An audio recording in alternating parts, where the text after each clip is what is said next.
वर्षों पूर्व की बात है। मगध साम्राज्य के एक छोटे से गांव में अर्जुन नामक एक युवक रहता था। अर्जुन के जीवन में सब कुछ सामान्य था। एक छोटा सा घर, खेतीबाड़ी का काम और एक सामान्य जीवन। फिर भी उसके मन में एक अजीब सी बेचैनी थी। सुबह से शाम तक कड़ी मेहनत करने के बावजूद रात को सोते समय उसके मन में एक अजीब सा खालीपन महसूस होता था। क्या यही जीवन है? बस खाना, सोना और काम करना? क्या इसी के लिए हम जन्म लेते हैं? अर्जुन अक्सर स्वयं से ये प्रश्न पूछता। वो अपने आसपास के लोगों को देखता। कुछ धनवान थे, कुछ गरीब, कुछ स्वस्थ थे, कुछ रुग्ण, लेकिन हर चेहरे पर एक समान असंतुष्टि दिखाई देती थी। एक दिन जब वो अपने खेत में काम कर रहा था, उसके गांव में कुछ भिक्षु आए। वे गौतम बुद्ध के शिष्य थे, जो गांव-गांव जाकर तथागत के उपदेश फैला रहे थे। अर्जुन ने सुना था कि बुद्ध ने सारे सांसारिक सुखों को त्याग दिया था और फिर भी वे परम आनंद में रहते थे। ये बात उसे बहुत अजीब लगी। उस शाम जब भिक्षुओं ने गांव के मैदान में धर्म प्रवचन का आयोजन किया, अर्जुन भी वहां पहुंचा। भिक्षुओं में से एक, जिनका नाम आनंद था, ने बुद्ध के जीवन और उनकी शिक्षाओं के बारे में बताया।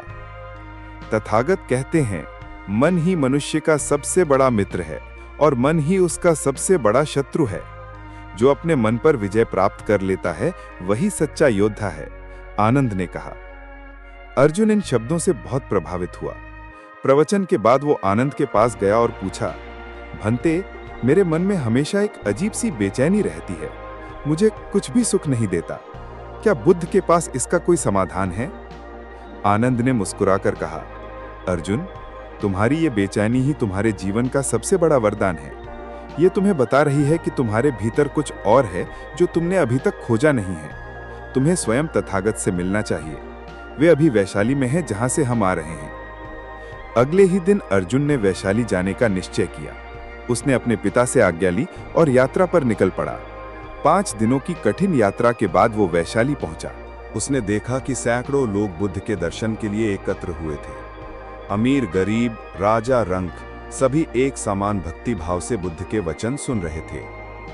अर्जुन ने दूर से ही बुद्ध को देखा। वे एक वृक्ष के नीचे बैठे थे। उनका चेहरा शांत था, जैसे समुद्र का जल बिना किसी लहर के। उनकी आंखों में एक अजीब सा प्रकाश था, जैसे वे अनंत में देख रहे हों। अर्जुन अचंभित रह गया। यहां तक कि इतनी भीड़ के बीच भी उसे ऐसा लगा जैसे बुद्ध सिर्फ उसी से बात कर रहे हों। शाम होने तक अर्जुन बुद्ध के पास जाने का साहस नहीं जुटा पाया।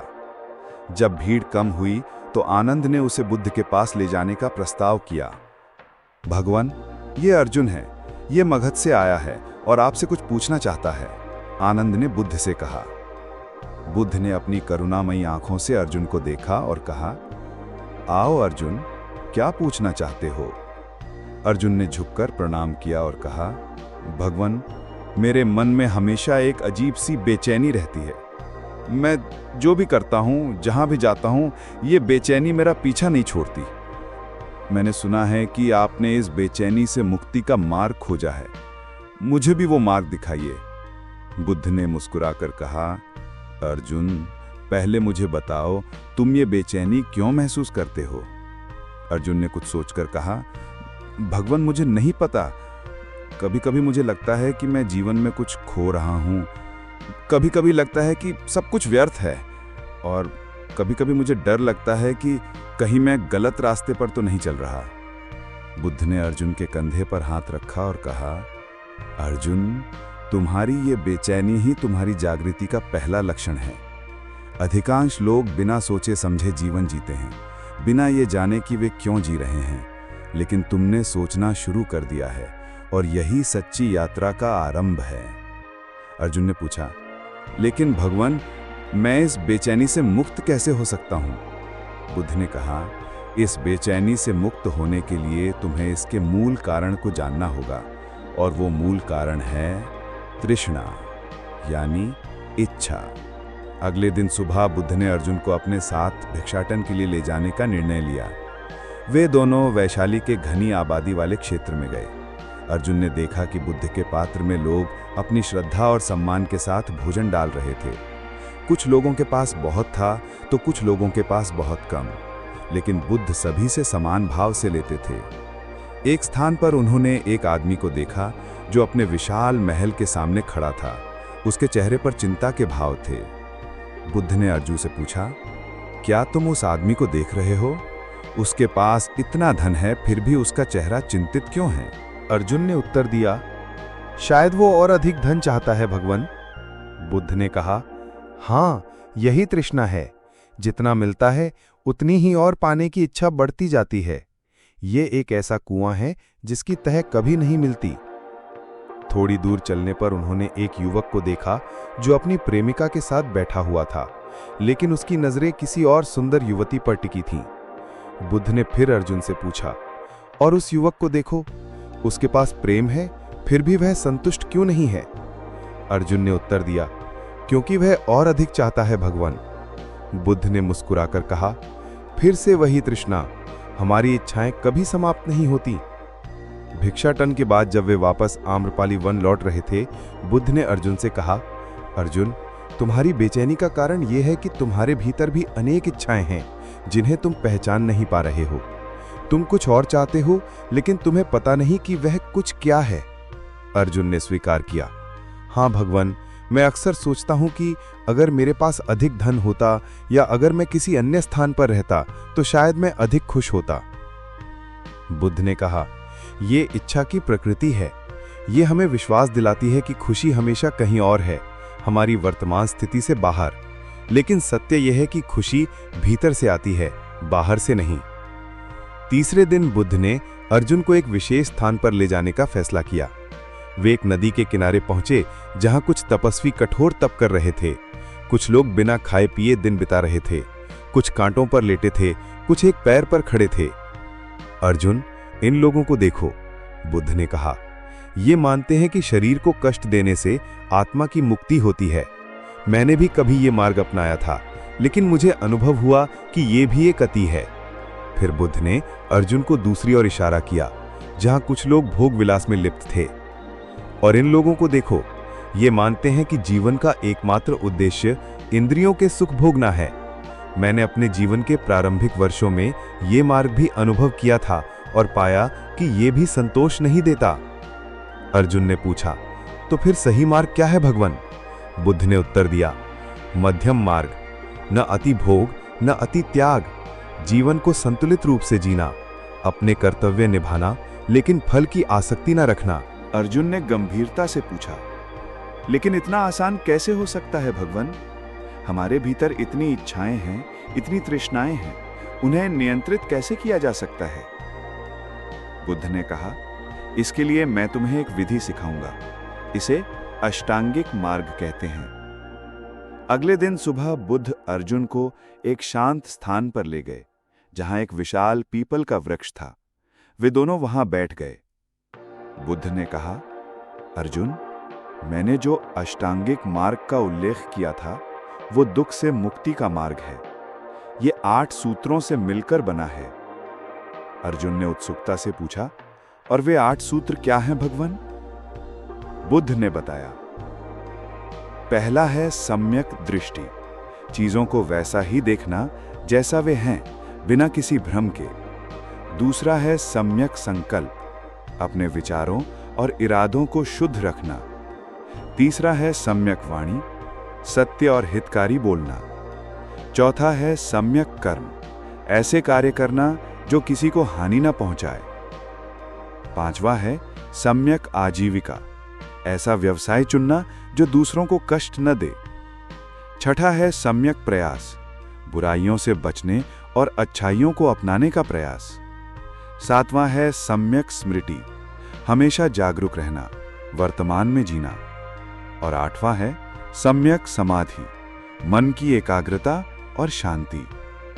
अर्जुन ने इन सूत्रों को ध्यान से सुना और पूछा, इनमें से कौन सा सूत्र मेरी बेचैनी को दूर करने में सबसे अधिक सहायक होगा? बुद्ध ने मुस्कुराकर कहा, सभी एक दूसरे से जुड़े हुए हैं अर्जुन, लेकिन अगर तुम्हारी बेचैनी को देखें तो सम्यक स्मृति और सम्यक समाधि तुम्हारे लिए विशेष महत्व के हो सकते हैं। आओ, मैं तुम्हें ध्यान की विधि सिखाता हूं। बुद्ध ने अर्जुन को ध्यान में बैठने का तरीका सिखाया। सीधे बैठो, श्वास पर ध्यान दो, विचारों को आने दो और जाने दो। अर्जुन, जब तुम ध्यान करते हो तो तुम अपने मन को साक्षी भाव से देखते हो। तुम देखते हो कि विचार आते हैं और जाते हैं, लेकिन तुम उनसे अलग हो। अर्जुन ने 1 घंटे तक ध्यान का अभ्यास किया। शुरू में उसका मन इधर उधर भटकता रहा, लेकिन धीरे धीरे वह शांत होने लगा। ध्यान के बाद बुद्ध ने पूछा, क्या अनुभव हुआ अर्जुन? अर्जुन ने कहा, भगवान, शुरू में मेरा मन बहुत भटक रहा था। फिर मुझे एहसास हुआ कि मैं अपने विचारों से अलग हूं। मैं उन्हें देख सकता हूं, उन्हें जाने दे सकता हूं। ये एक अद्भुत अनुभव था। बुद्ध ने कहा, हाँ अर्जुन, यही पहली समझ है। हम अपने विचारों से अलग हैं। विचार आते हैं और जाते हैं, लेकिन हम स्थिर रहते हैं। जब तुम्हें ये समझ आती है तो तुम विचारों के दास नहीं रहते, और जब तुम विचारों के दास नहीं होते तो तृष्णा भी तुम पर हावी नहीं हो सकती। अर्जुन ने पूछा, क्या मुझे रोज ऐसे ही ध्यान करना चाहिए भगवान? बुद्ध ने कहा, हाँ, ये एक नियमित अभ्यास होना चाहिए।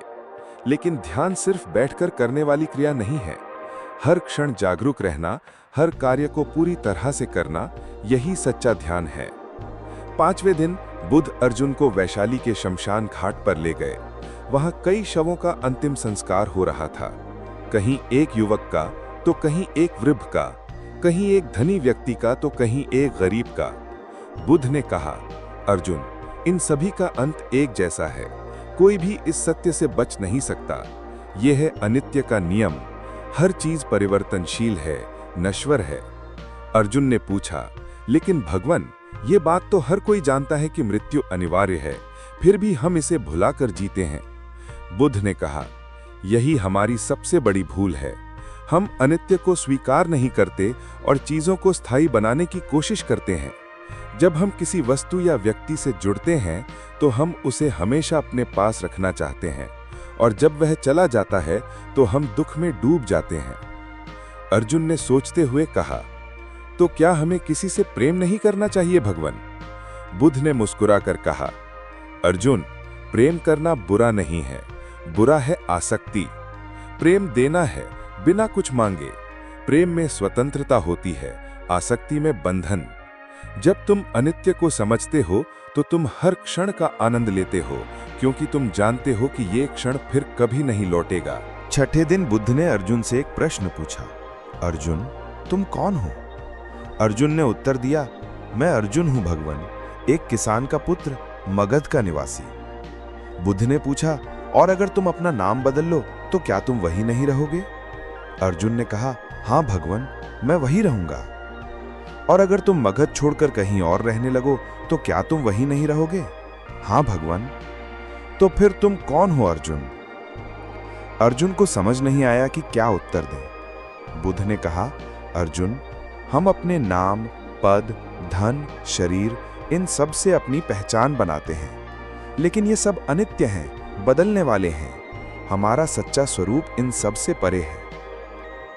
जब तक हम इस अहंकार को पकड़े रहते हैं तब तक हम दुख में रहते हैं, क्योंकि अहंकार हमेशा कुछ पाना चाहता है, किसी से तुलना करता है, किसी से बेहतर बनना चाहता है।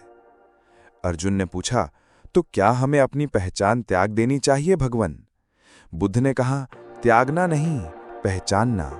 पहचानना कि तुम इन सब से परे हो, तुम चेतना हो, साक्षी हो। जब तुम इस सत्य को जानते हो तो अहंकार का महत्व कम हो जाता है। देखो अर्जुन, इस व्यक्ति को कोई नहीं जानता। यह एक अनजान यात्री है जो बीमार पड़ गया, लेकिन भिक्षु इसकी सेवा कर रहे हैं बिना किसी स्वार्थ के। अर्जुन ने पूछा, ये क्यों भगवान? इससे उन्हें क्या मिलेगा? 7वें दिन बुद्ध ने अर्जुन को एक रोगी के पास ले जाया जिसकी सेवा भिक्षु कर रहे थे। अर्जुन ने पूछा, ये क्यों भगवान? इससे उन्हें क्या मिलेगा? बुद्ध ने कहा, करुणा और मैत्री, ये 2 भाव हैं जो मन को शांति देते हैं। जब तुम किसी की पीड़ा देखकर करुणा महसूस करते हो, जब तुम किसी के साथ मैत्री भाव रखते हो, तो तुम्हारा अहंकार पिघलने लगता है। तुमने शुरू में कहा था कि तुम्हारे मन में बेचैनी है। ये बेचैनी तब तक रहेगी जब तक तुम अपने मन को बाहर की ओर भटकने दोगे। जब तुम अपना ध्यान दूसरों की सेवा में लगाओगे तो तुम्हारी बेचैनी कम होने लगेगी। अर्जुन ने कहा, लेकिन भगवान, अगर मैं दूसरों की सेवा में अपना सब कुछ दे दूं, तो मेरे लिए क्या बचेगा? बुद्ध ने मुस्कुराकर कहा, अर्जुन, जब तुम देते हो तो वास्तव में तुम पाते हो। ये अजीब सा लगता है, लेकिन ये सत्य है। जब तुम प्रेम देते हो तो तुम्हारे भीतर प्रेम बढ़ता है। जब तुम करुणा दिखाते हो तो तुम्हारे भीतर शांति बढ़ती है। 8वें दिन अर्जुन ने बुद्ध से विदा लेने का निर्णय किया। उसने अनुभव किया कि उसके मन की बेचैनी बहुत कम हो गई थी। उसके मन में एक नई समझ थी, एक नई दिशा थी। विदा लेते समय उसने बुद्ध से पूछा, भगवान, मैं आपके उपदेशों को अपने जीवन में कैसे लागू करूं? बुद्ध ने कहा, अर्जुन, मैंने जो कुछ तुम्हें बताया है वह सिर्फ मार्ग है। चलना तुम्हें ही है। जब भी तुम्हारा मन बेचैन हो, इन विचारों को याद करो।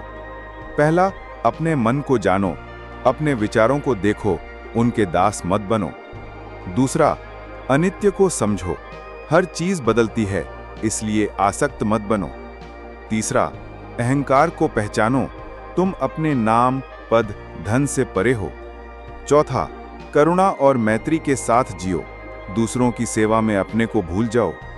पांचवां, मध्यम मार्ग का अनुसरण करो, न अति भोग न अति त्याग। अर्जुन ने प्रणाम करते हुए कहा, भगवान, आपके उपदेश मेरे जीवन का मार्गदर्शन करेंगे।